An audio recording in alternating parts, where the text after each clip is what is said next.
Hi, Dr. Zakir Naik. My name is Sinto John. I work for RAK Ceramics as a sales executive. I'm a Christian and a strong believer in Jesus Christ as my God. I am well aware that all Muslims do consider Jesus Christ to a high regard as a prophet. My question is regarding the issue on prohibition of pork in Islam. My first question is, do you consider all the words of Jesus and the miracles performed by Jesus as mentioned in the Bible? And if so, let me explain to you one thing. The premise in which Christians believe that pork or no food is prohibited is from the gospel when Jesus says that whatever comes into you goes out of you, but what comes from your heart is what makes a man pure or impure. So if you consider that, then why do you think, and if you consider Jesus as a prophet, then why do you say that pork is prohibited in Islam? And if not, what do you think Jesus meant by when he said that? The brother asked the question that, do I believe in the miracles of Jesus Christ mentioned in the Bible? Brother, I believe whatever is mentioned in the Bible, if it matches with the Quran, I believe in it. If it goes against the Quran, I disbelieve in it. If it does not go against, does not match, it is ambiguous. Whatever is matching with the Quran, I believe in it. As far as the second part of the question is concerned, that you say regarding the prohibition of pork, it has been nullified because Jesus Christ, peace be upon him, says, whatever comes in to you goes out, and main thing is from your heart. How does this nullify? You fail to realize that means you are not reading the Bible. Jesus Christ, peace be upon him, said in the Gospel of Matthew, chapter number 5, verse number 17 to 20, it says, think not that I have come to destroy the law of the prophets. I have come not to destroy but to fulfill. I have come not to destroy but to fulfill. Whosoever shall break one jot or tittle from the law, he will be called least in the kingdom of heaven. That means you cannot break one jot or tittle from the law. That's what Jesus Christ, peace be upon him, says. Now you pick up another verse and says, what comes into you goes out, what is from your heart, you can have pork. Where does it mean you can have pork? You are contradicting your God, Jesus Christ, peace be upon him. It says, think not that I have come to destroy the law of the prophets. I have come not to destroy but to fulfill. Unless the heavens and the earth pass away, not one jot or tittle can pass away from the law until they are fulfilled.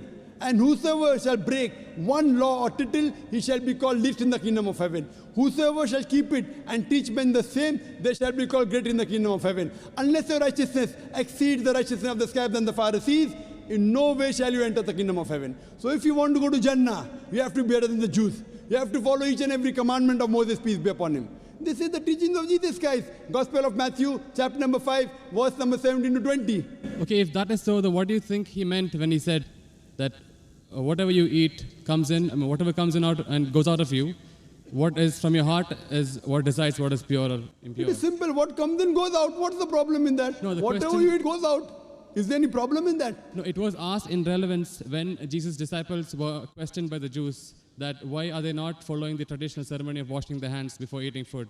That's when Jesus replied that don't you understand that what you eat doesn't matter if it is pure or impure. What you eat, it goes into you and comes out of you. He didn't say it doesn't matter what you're eating is pure and impure. That's your saying. It's not mentioned in the Bible that way. No, it is mentioned in the Bible that what you Does it say that whether what you're eating is pure or impure doesn't matter? Does it say that? No, it doesn't say. I'm sorry. Okay. So please don't put your words in the Bible, please. Fine. But what I am quoting is verbatim.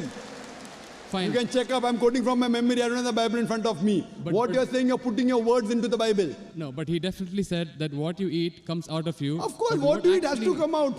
What you eat has to come out. We are human beings. He wouldn't simply state that for, I don't know, for no man's sake. It is simple. What you eat comes out simple. Your heart means it is from your heart. That means your heart should follow the commandment. No, because Jesus Christ, peace be upon him, said earlier, don't break one jot or tittle. So if your heart is in it, you will not break a single jot or tittle. Simple explanation. Fine, you don't have to be a doctor of divinity. He was trying to prove the Jews wrong by saying that it is not important. No, not at all. He wasn't trying to do that. That's what you think. That's what the church tells you.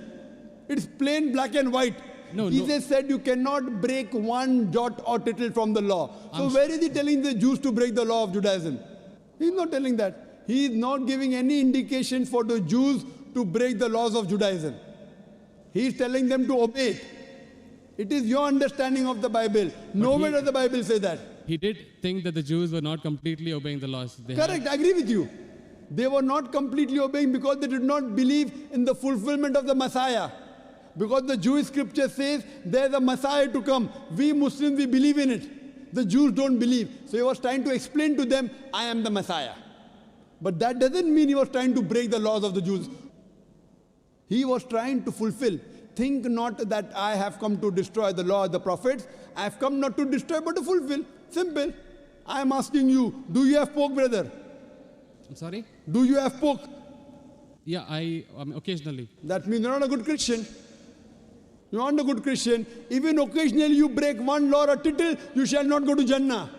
Not Quran says that, Bible says that. Even if you have pork and you break one law or a tittle, you shall not go to paradise. You shall not enter eternal life. And you said that you are a practicing Christian. You said you believe Jesus Christ is God. I don't believe Jesus is God, but I follow his teachings. I love him more than you. This is what Jesus said. It's from the heart. This is the explanation of your verse. It's from my heart. I love him. I love Jesus Christ. Peace be upon him. Do you? I don't think so. It is theoretical, not from your heart. Verbally, yes. No, I do, very strongly. So if you strongly believe in Jesus Christ, peace be upon him, why are you disobeying him? Why? Why are you disobeying him? I don't think I am disobeying him until now. But I'm quoting you from the Bible, Gospel of Matthew chapter 5 verse 17. Think not I have come to destroy the law of the prophets. Okay. And I've given you quotation from Leviticus chapter 11 verse 7 to 8, Deuteronomy chapter 14 verse number 8, book of Isaiah chapter 65 verse number 2 to 5. References. Okay, if that's the case, in the Old Testament it is said that an eye for an eye, a tooth for a tooth. But what does Jesus Christ say? If somebody slaps you, show him the other side. Now isn't that like a defying of the law? No, it's not defying. I will give you, what you're quoting is references from the Gospel of Matthew chapter number 5 verse number 38. Okay. I will give the quotation. I don't want the quotation, I want the answer for my question. But first I'll give the quotation reference, then I'll give the answer, na? Fine. I always give with proof. You believe without proof, you can do that. I am a man of proof. With references from your scripture. Okay. Gospel of Matthew chapter number 5 verse number 38. It has been said of the old times that an eye for an eye and tooth for a tooth. But I say unto you, whosoever takes a shirt, give him the cloak. Whoever walks with you 1 mile, walk with him twain. Whosoever offers you one cheek, offer him the other.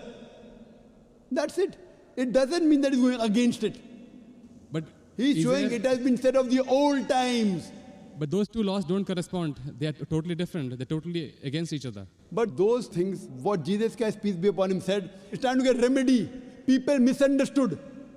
They misunderstood the law. An eye for an eye and tooth for a tooth means there should be justice. That doesn't mean someone by mistake, a child is playing cricket and if the ball hits the eye, that doesn't mean you break his eye.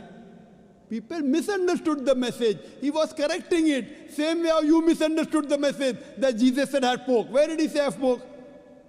It means that people misunderstood. They are following the law by the letter, not by the spirit. What you have to realize that it means that if by mistake someone is playing cricket and suppose the ball hits the eye, that doesn't mean that you have to take the eye of the boy. So you have to follow the law in the spirit. And you have to see the meaning of it. That's important. That's what Jesus Christ, peace be upon him, tried to explain. I'm asking the question, will you follow Jesus Christ, peace be upon law today? If someone slaps you on one cheek, will you offer the other? There are many people waiting in the queue. Will you do that? I'm sorry? There are many people waiting in the queue. Okay. Will you follow Jesus' law? If someone slaps you, will you offer the other? No, but that is wrong then. According to me, it is wrong. According to you, it is correct, na? You believe Jesus Christ is your God, peace be upon him. Yes. If someone slaps you, will you offer the other cheek and come on the stage here? We'll have many people slapping you. I didn't understand actually. It's not clear. That verse of the Bible also says someone slaps you on one cheek, offer the other. Yeah. Do you believe in that law? I do, yes. So if someone slaps you, will you offer the other cheek? Exactly. If I don't, that means I'm disobeying his laws. That's it. Okay. Suppose if I tell that from today, everyone will come and hit you on the cheek. Maybe once or twice you'll offer. Will you offer always? Well, that depends on my depth of the faith. I mean, if I'm really strong believer, then I would definitely offer. Is any Christian worth the name born today who will keep on offering his cheek? I have not met anyone. Do you agree that 30,000 people here, 30,000 slaps, will you take? But believe me, there are really true believers who would. I am asking you, will you leave us as others? Will you? I don't know. That means not a believer.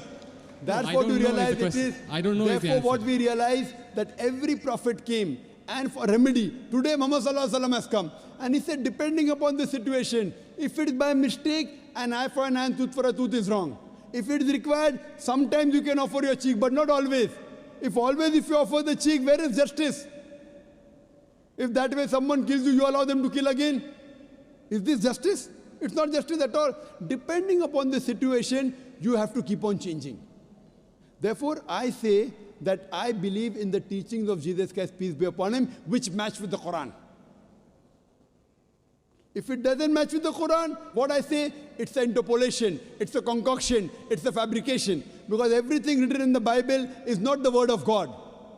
According to scholars of Christianity, they say there are many interpolations in the Bible, there are many concoctions, there are many fabrications. According to Christian journals, they say there are 50,000 errors in the Bible. How many? 50,000. So therefore, I don't consider the Bible to be the word of God. There are many unscientific things mentioned in the Bible. If you read the book of Genesis, I can give a lecture only on the contradictions, on unscientific things. I don't consider word of God. Do you consider the Bible to be the word of God? Yes. Okay. Now, do in the book of Genesis, chapter number 1. Yes. Verse number 16. It says, Almighty God created two lights.